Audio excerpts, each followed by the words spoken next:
Alors, je vous remercie tout d'abord de nous accueillir. Donc, nous sommes tunisiens, franco-tunisiens, et qui souffrions déjà à l'époque de ne pas pouvoir librement s'exprimer par rapport à ce qui se passait en Tunisie. Et bien entendu, après la fuite du dictateur, donc on s'est senti libéré et il y a eu une effervescence et beaucoup d'associations ont été créées. Et on s'est rendu compte que certains d'entre nous étaient plus portés sur l'aspect, par exemple, politique, tandis que d'autres étaient plus intéressés par l'aspect humanitaire. Et certains voulaient privilégier les échanges culturels, les échanges économiques. Alors on s'est dit, c'est simple. Chacun fait ce qu'il a envie de faire. Par contre, il serait utile de coordonner. C'est pour cela qu'on a créé ce collectif qui regroupe plusieurs associations. Donc Tunisie Liberté qui a un rôle de veille politique. Donc on est vigilant d'abord parce qu'on se veut démocrate dans notre quotidien, on se veut également laïque, on annonce la couleur et on ne veut pas qu'il y ait une société théocratique en Tunisie.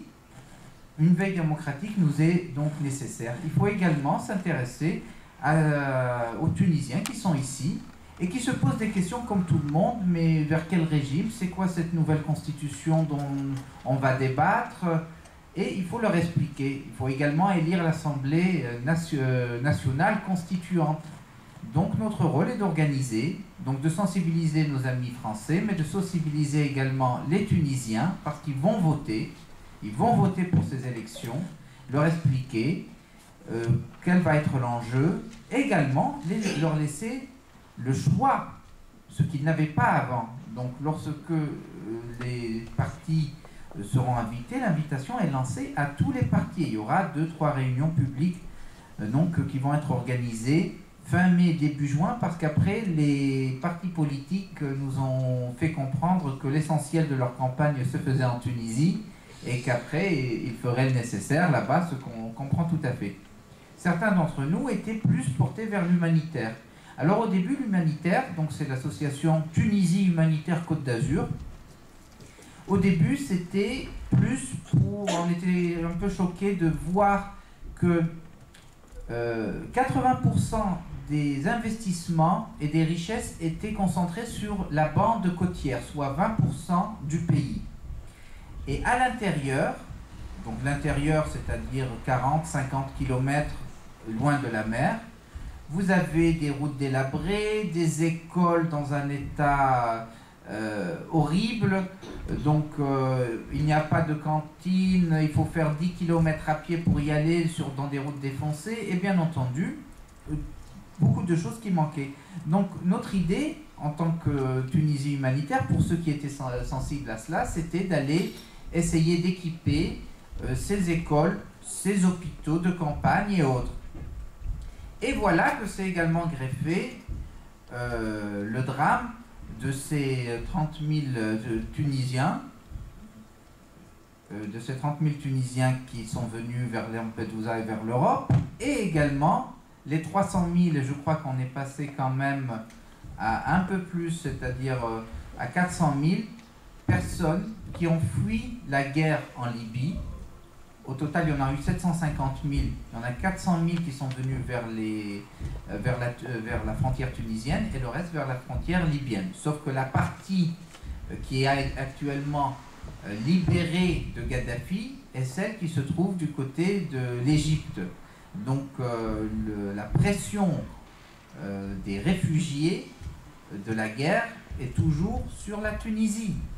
Et c'est vrai, on en reparlera, les Tunisiens ne comprennent pas, ils disent, mais on en a quand même accueilli, on continue à en accueillir des Égyptiens, des Bengalais et autres, qui ont pu repartir. Les Chinois ont pu également repartir.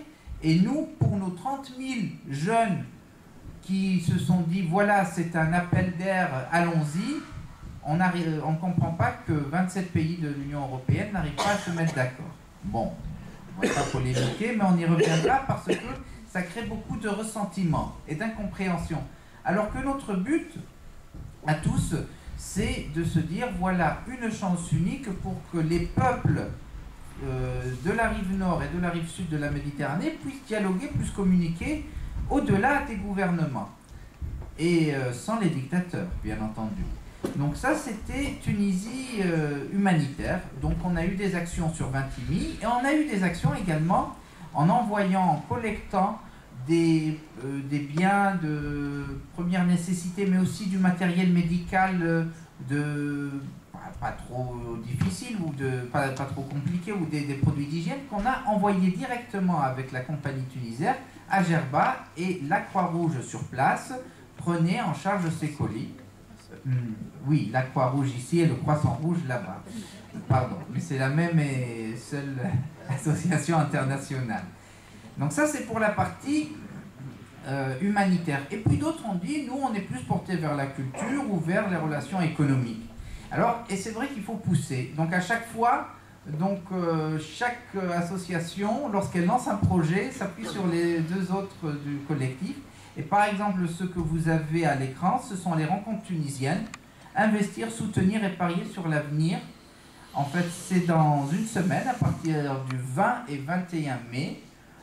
On avait pour objectif d'avoir à peu près 300 personnes qui partiraient de France, de Paris, de Nice, de Marseille, pour rencontrer autant d'experts, de spécialistes, d'hommes d'affaires, d'artistes sur place. Bon, donc pour la première édition, donc on est resté dans la capitale, mais on est conscient qu'après il faudra aller plus loin. On apparaît au plus pressé, mais c'était pour lancer un signal très très fort. Donc vous pouvez même aller sur le site qui s'appelle Tunis, et c'est une contraction de Tunisie et de Nice, donc TUNICE.org. Voilà, ça c'est pour les trois associations. Maintenant, j'aimerais profiter aussi de l'occasion qui m'est donnée pour vous dire en moins de 10 minutes, et vous m'arrêterez si je n'y arrive pas, qu'est-ce qui se passe maintenant en Tunisie? Parce qu'on se pose tous la question, le dictateur est parti dans des conditions assez rocambolesques, et il est parti alors qu'il était mort de trouille, avec apparemment également des gens qui étaient censés le protéger et qui manigançaient contre lui. Notre chance, c'est que l'armée tunisienne, contrairement à l'armée égyptienne, donc l'armée tunisienne a refusé de tirer contre le peuple tunisien, mais surtout a refusé de s'immiscer dans le jeu politique. Pour comparer, en Égypte, Moubarak venait de l'armée. Lorsque l'armée s'est rendue compte qu'il était devenu impopulaire et qu'elle ne pouvait plus le soutenir, elle a dit, pour sauver le système, il faut sacrifier l'homme. C'est pour cela que, par exemple, les Égyptiens ont réussi à voter en moins de 2 mois depuis leur révolution, une constitution qui n'a pas changé grand-chose. Tandis que le véritable enjeu en Tunisie, c'est un enjeu de société. Et il se trouve que nous ne voulons pas qu'il y ait simplement... donc là, vous voyez des photos de l'ancien dictateur, et on a même une qui est sortie de Bourguiba. Bon, Bourguiba, il a laissé un héritage, il y a du bien, il y a du mauvais, mais il avait également laissé son premier ministre qu'il avait destitué. Ce qui est intéressant, c'est qu'il y a en Tunisie un débat sur une nouvelle constitution, avec des questions très importantes comme la place de la femme, la place de la démocratie, la place de la société civile. Et, bon, vous me direz, c'est un avocat qui parle, mais je vois qu'il y a toujours une omniprésence des juristes. D'abord, dans la rue, vous voyez, les avocats avaient cette spécificité en Tunisie, c'est qu'ils étaient une des dernières forces à ne pas avoir été muselés. Et donc, descendaient dans la rue, luttaient, se joignaient à tout le monde. Et là, c'est une manifestation. C'est le 14 janvier, et le bâtiment derrière, c'est le ministère de l'Intérieur, qui est sur l'avenue Habib Bourguiba, qui est l'artère principale. Donc, les juristes étaient dans la rue, mais ils sont aussi dans les coulisses du pouvoir. Aujourd'hui, on vous parle d'une assemblée constituante qu'on va élire le 24 juillet 2011.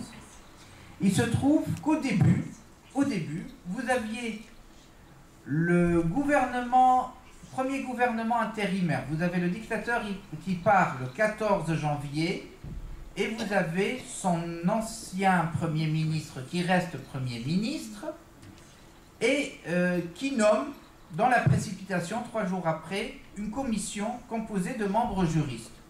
Elle est confiée à un monsieur Ben Achour, qui était un professeur à la retraite, qui, il est vrai, avait été au tout début, c'est-à-dire de 88 à 92, membre du Conseil constitutionnel tunisien, qui était plutôt consultatif, et qui en avait démissionné, parce qu'il considérait qu'à l'époque, des lois liberticides étaient en train d'être mises en place.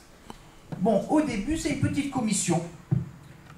Donc, il est désigné par l'ancienne équipe et il choisit parmi ses étudiants et les professeurs qu'il connaît. Je me permets de dire ça, j'ai été un de ses étudiants et il est vrai que il a choisi les gens qu'il connaissait. Donc, c'est des juristes entre eux qui font une commission sur la réforme. Bon, réforme de quoi? Ben, de tout. C'est-à-dire, l'idée, c'est on ne va pas partir sur une nouvelle règle du jeu politique en gardant l'ancien code électoral, en gardant les anciennes lois. Et peut-être qu'il faudra faire une nouvelle constitution.